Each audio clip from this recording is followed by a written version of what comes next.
Estamos no mês aí da saúde mental, falando sobre isso, né? Já falamos aí sobre tanta coisa, já falamos sobre o que adoece a nossa alma, é o sentimento de rejeição, né? Já falamos também que o que adoece a nossa alma é ser escanteado. Hoje eu quero falar sobre algo que adoece a nossa alma, que às vezes é considerado muito normal, muito natural. É a tal da comparação.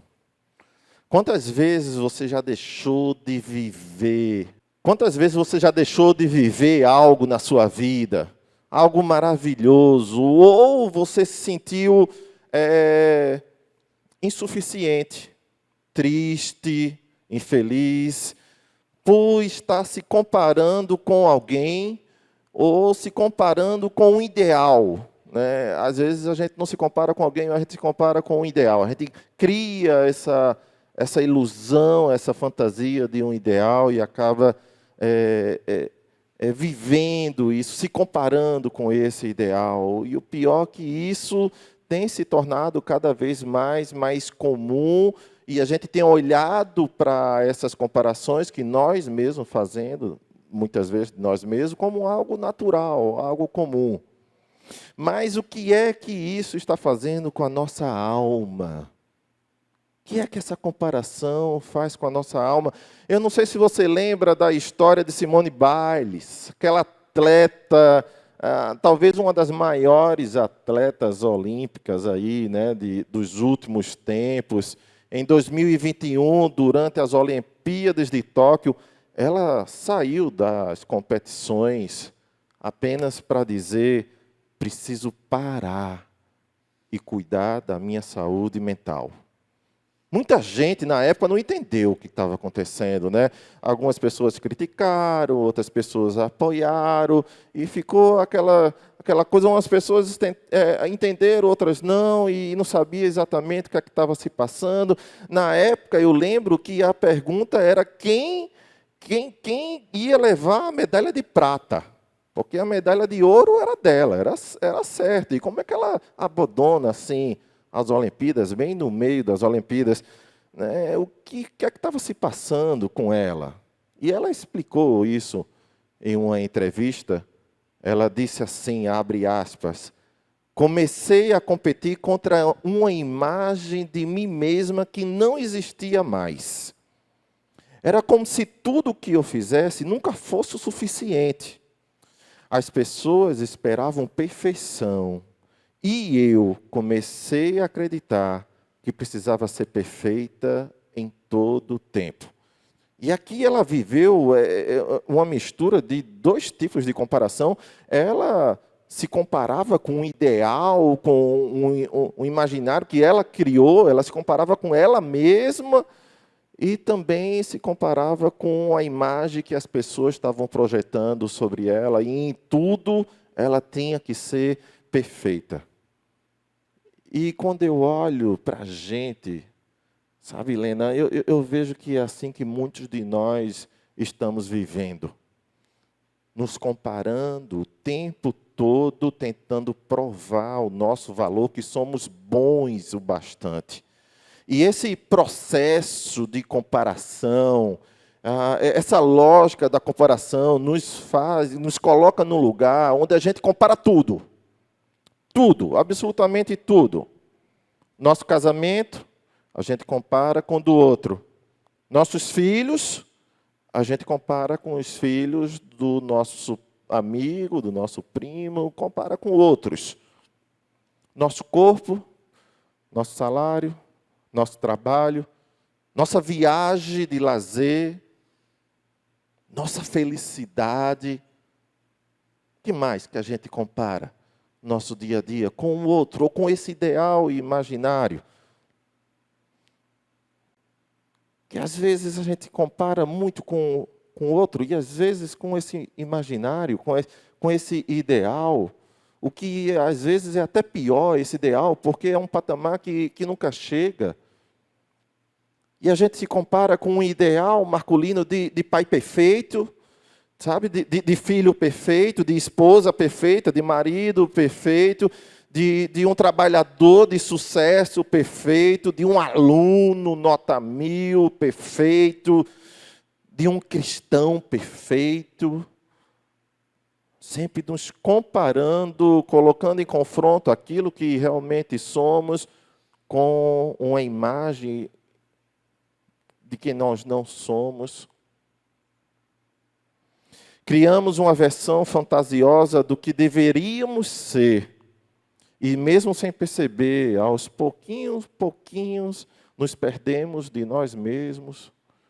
E a nossa alma vai cansando, que a gente nunca chega a isso. O outro sempre tem o jardim mais verde, o outro sempre tem uma vida melhor, o outro sempre consegue e eu não consigo. E a nossa alma vai adoecendo por essa comparação. E, meus irmãos, isso não é algo de hoje. Isso não é algo que acontece apenas nos nossos dias, isso é algo que sempre aconteceu. E na época de Jesus, Ariane, também acontecia essas coisas. E a resposta que Jesus deu a Pedro, quando Pedro se comparou com João, é a mesma resposta que Jesus nos dá hoje, quando a gente se compara com alguém. E a resposta de Jesus está em João, capítulo 21, do versículo 20 ao versículo 23. Vamos para o texto? Vamos ler junto? João, capítulo 21, versículo 20 a 23.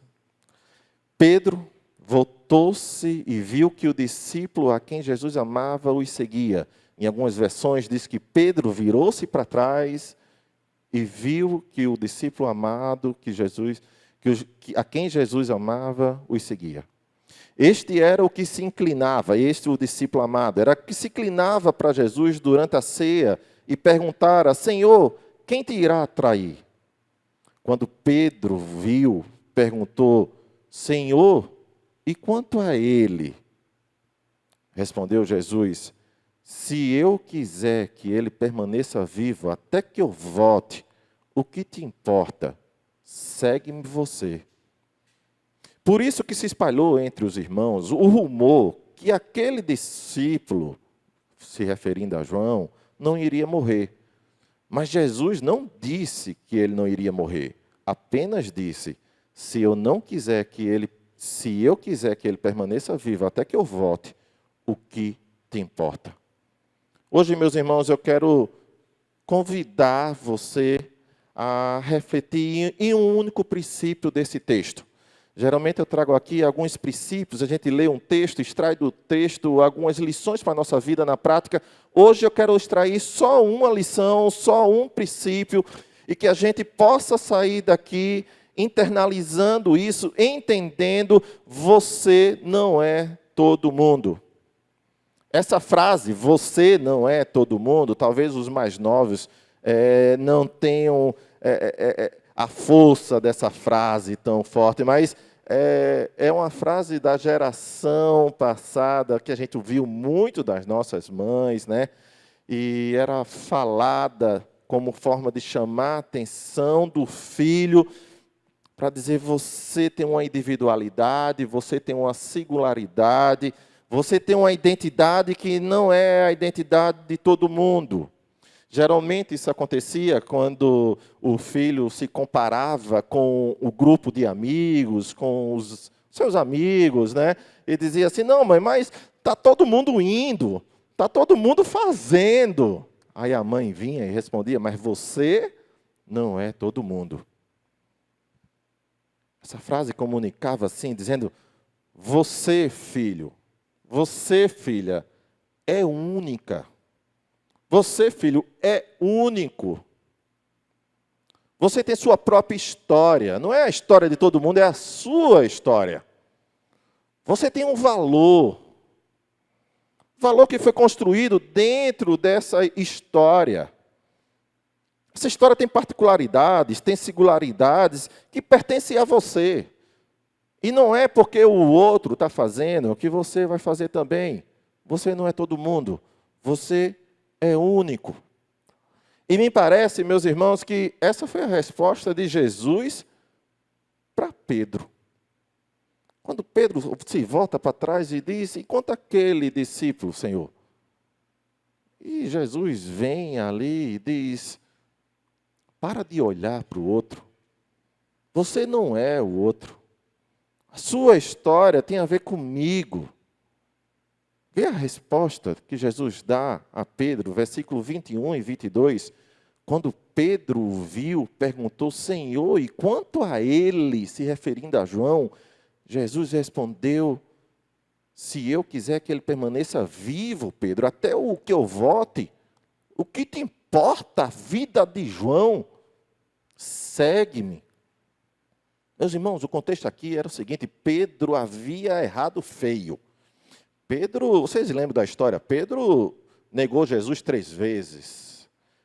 Aí Jesus vem aqui, Jesus já tinha morrido, ele havia ressuscitado, ele aparece para os discípulos, dá a missão aos seus discípulos, e tem uma conversa aqui com Pedro, sabe, além de dar a missão a Pedro e aos discípulos, essa conversa incluía também dizer para Pedro, Pedro, tua morte vai ser dura. E aí Pedro olha, vai dizer, a minha morte vai ser dura? Opa, e aquele discípulo amado? Aí Jesus olha para Pedro, sabe, e diz, Pedro, não olha para a história do outro. Olha para a história que eu estou desenhando na tua vida.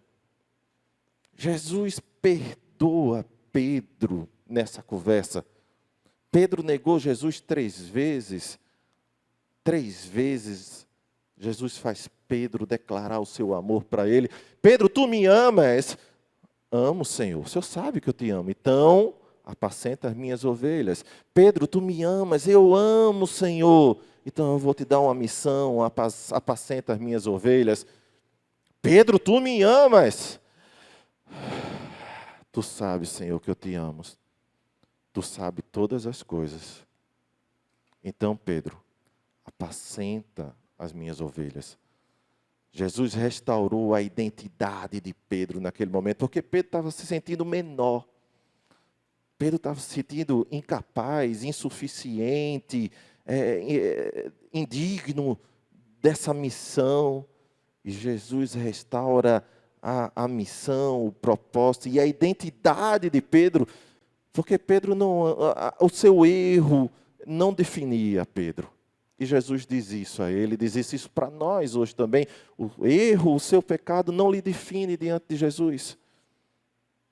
E Jesus restaura a identidade de Pedro.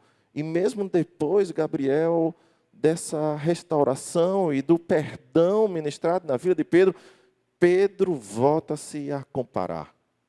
A comparação aparece na cena. Jesus corta isso, sabe aquela propaganda de faca tramontina? Jesus vem com a faca tramontina ali e diz, para Pedro, o que é isso? Olha para mim. Deixa o outro viver a vida do outro, deixa o outro que eu vou tratar com o outro. Olha para mim. Tem uma história aqui que está envolvida. Tá? Tem particularidade nessa história. Lembra? Quando estava no mar e saltou sobre o mar, lembra quando eu te mandei jogar a rede? Lembra naquela caminhada lá na estrada, eu estava contigo? Olha para a tua história é rica. Eu tenho derramado o meu espírito, eu tenho desenhado a tua história, e tu está perdendo a alegria, está perdendo a sensibilidade, a capacidade de perceber as minhas bênçãos sobre a tua vida, porque você parou de olhar para a tua vida e está olhando para a vida do outro. Para de olhar para a vida do outro. A minha história é a minha história contigo. A história do outro é a minha história com o outro. Não perde o que eu estou fazendo na tua vida por se comparar com o outro. Enquanto você se comparar com o outro, a sua alma não vai conseguir contemplar as bênçãos, a alegria dessa história de vida que tem a ver comigo. Enquanto você se comparar com outro, a tua alma não vai contemplar o dia raiando. A tua alma não vai contemplar o pão na mesa. A tua alma não vai contemplar teus filhos dentro de casa. A tua alma não vai contemplar as minhas pegadas junto com as tuas, porque tu está sempre olhando para o outro. Ao nos compararmos, deixamos de enxergar quem nós realmente somos. Perdemos a consciência dessa história linda, sagrada, divina. Perdemos a capacidade de olhar para a nossa própria jornada, para a nossa caminhada e perceber Cristo nela.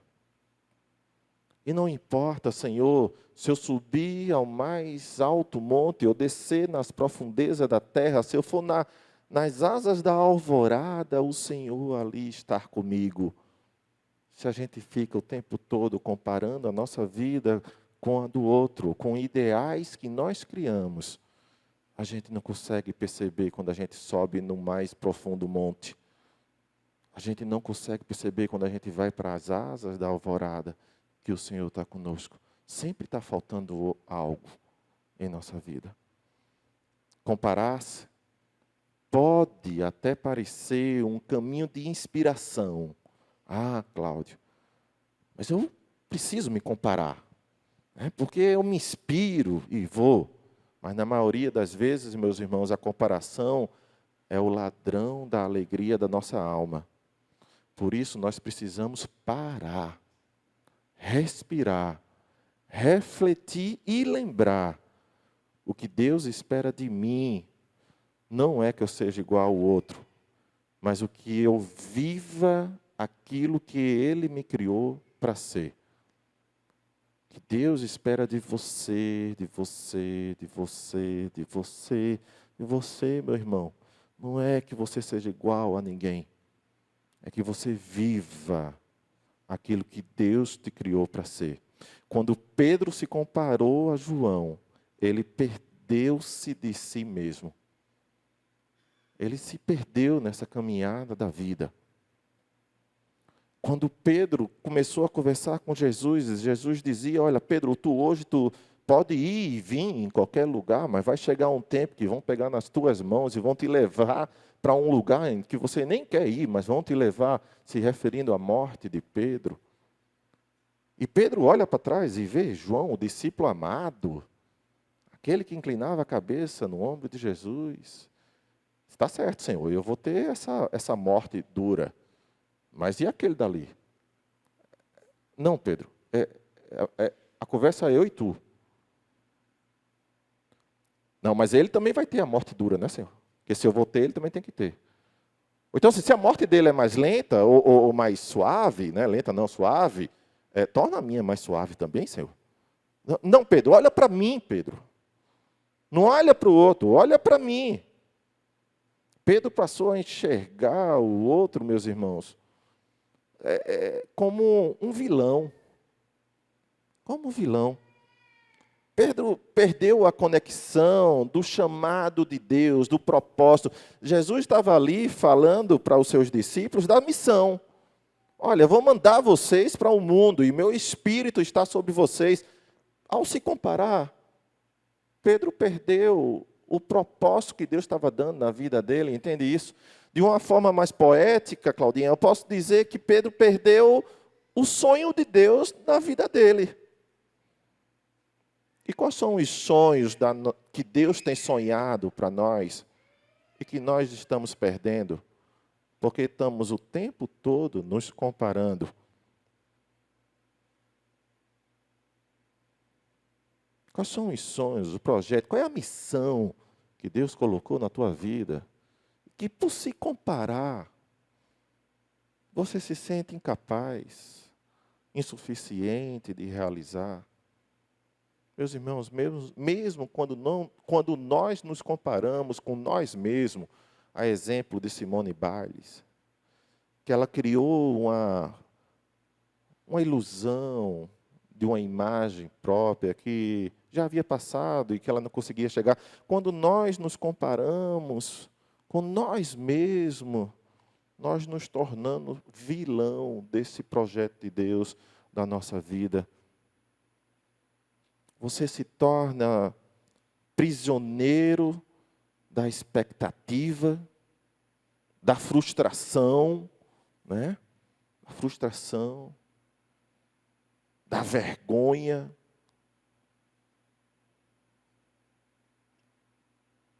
Qual é a área da tua vida que você tem se comparado tanto? Qual é o João da tua vida? Pedro olha para João e diz, e quanto a ele? O Senhor vira para Pedro e diz, olha, Pedro, não te importa isso. Não te importa. Você não é o outro. Não te importa. Apenas segue-me. Qual é o João da tua vida? Que você tem se comparado?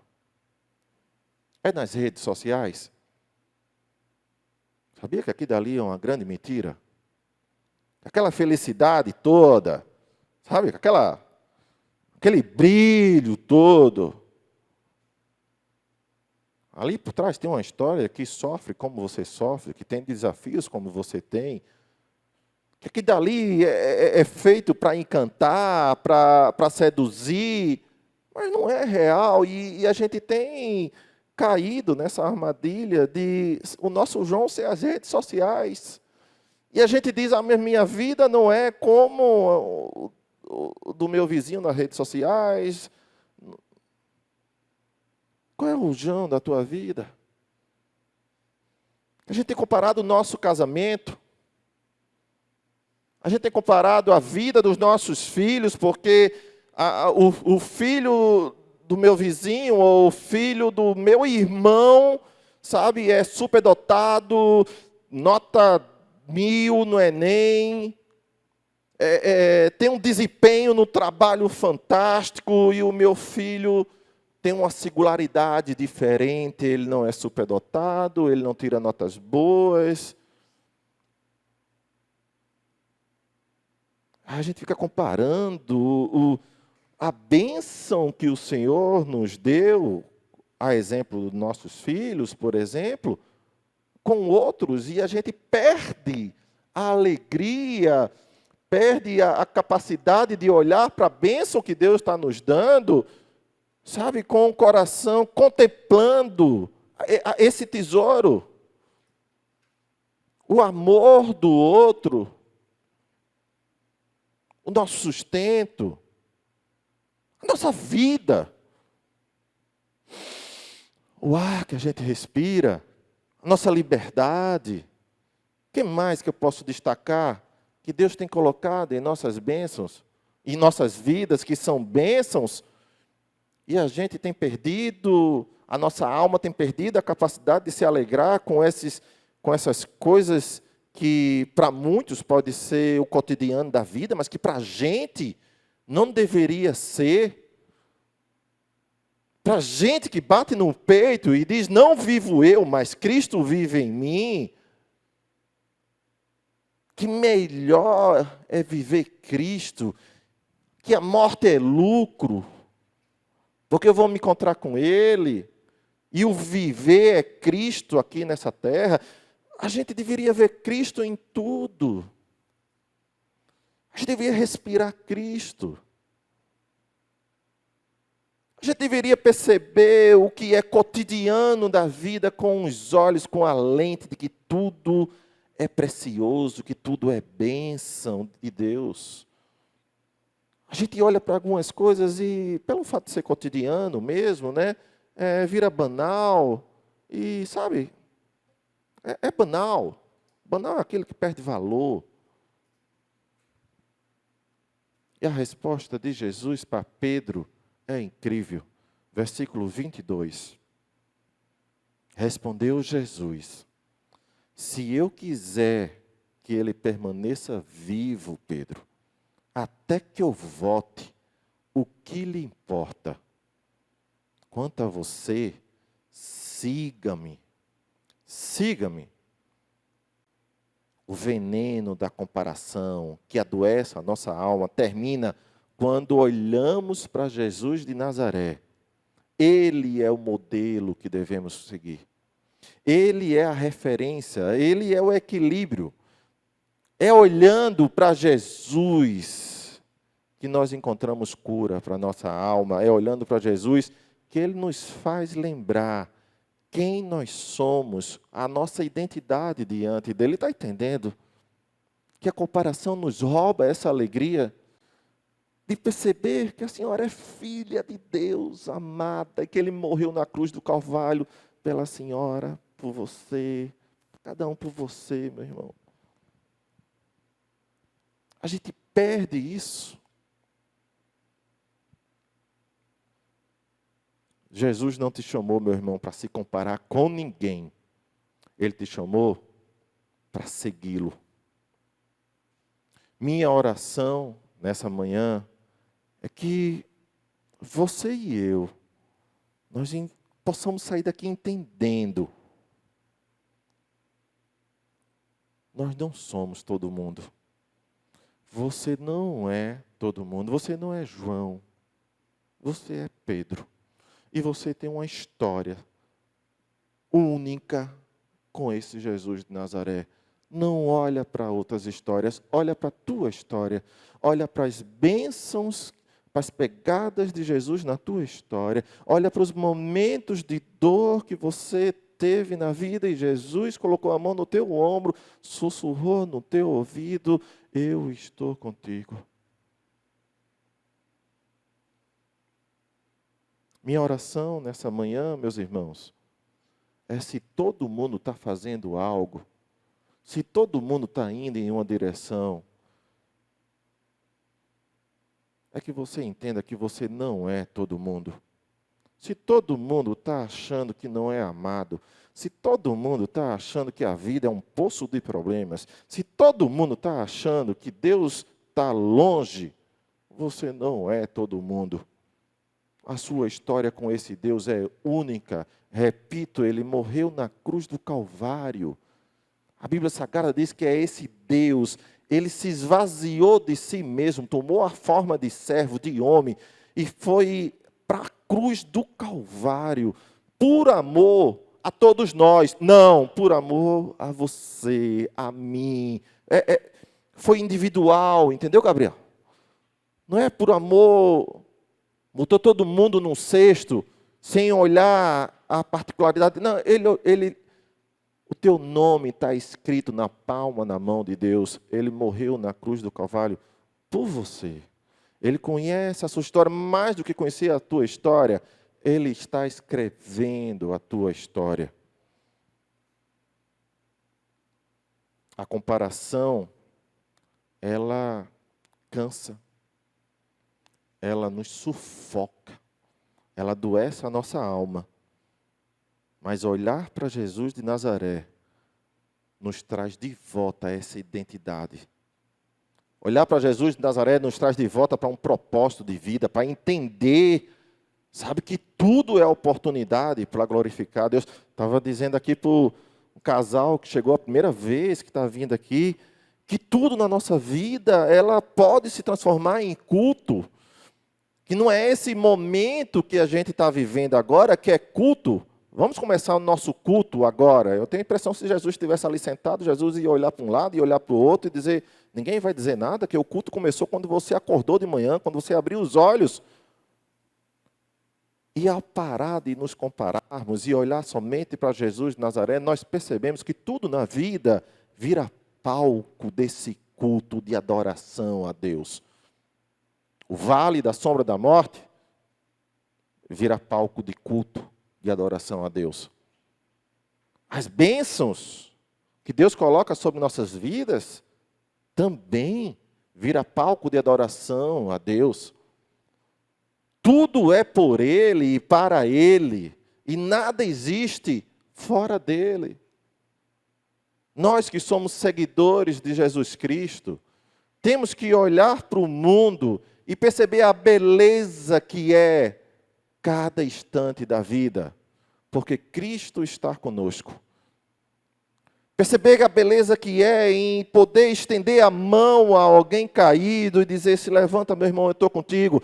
Perceber a beleza que é em Cristo nos dar nossos recursos financeiros e a gente poder ajudar alguém. Esse recurso não ficar retido em nós mesmos. Se Deus tem nos dado, que a gente possa ser instrumento na mão deles, na vida de outras pessoas também.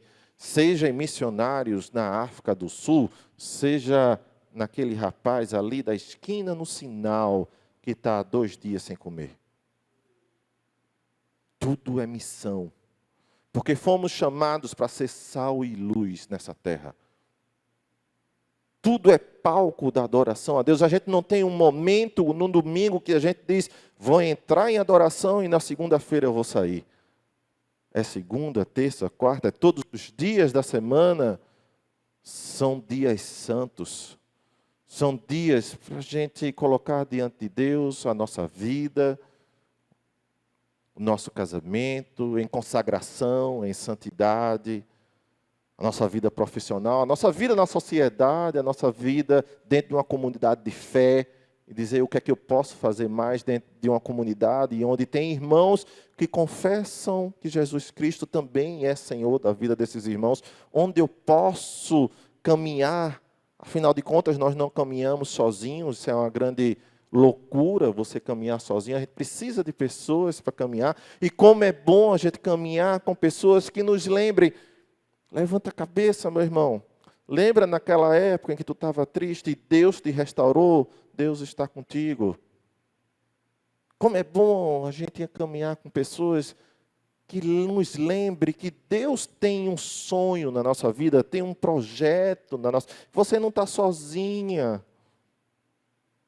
Como é bom a gente caminhar com pessoas que diz: bota a cabeça no meu ombro.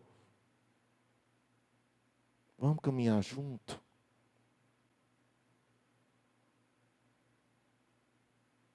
Qual é o teu João? Que tem te afastado desses projetos de Deus, da missão que Deus te deu, dos sonhos de Deus na tua vida. Quero, meu irmão, que você valorize o que você tem e quem você é.